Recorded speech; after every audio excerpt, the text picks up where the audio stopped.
Bu video çalışmamızda Excel'de yineleme formülünü kullanarak verilerinizi emoji kutularıyla nasıl görselleştirebileceğimizi anlatacağız. Elimizde bu şekilde bir Microsoft Excel verisi var. Derece sütununu puan sayısına göre yıldızlarla temsil etmek istiyoruz. İlk adım olarak emoji gösterilecek sütunu mouse ile seçiyoruz. İlk hücreye formül olarak eşittir yazıp, yinele formülünü yazarak Tab tuşuna basıyoruz.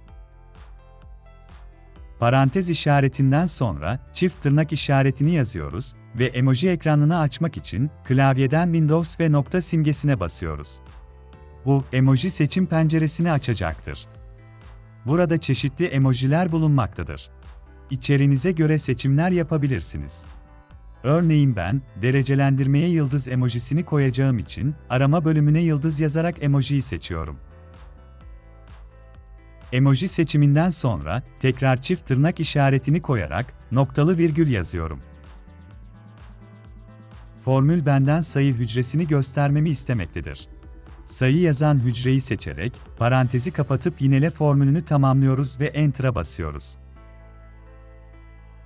Gördüğünüz gibi, puan sayısı kadar yıldız emojisi eklendi. Tablonuza veriler girdikçe, otomatik olarak emoji sayıya göre eklenecektir. İsterseniz, yıldız emoji hücresini seçerek, yazı tip rengini değiştirebilirsiniz.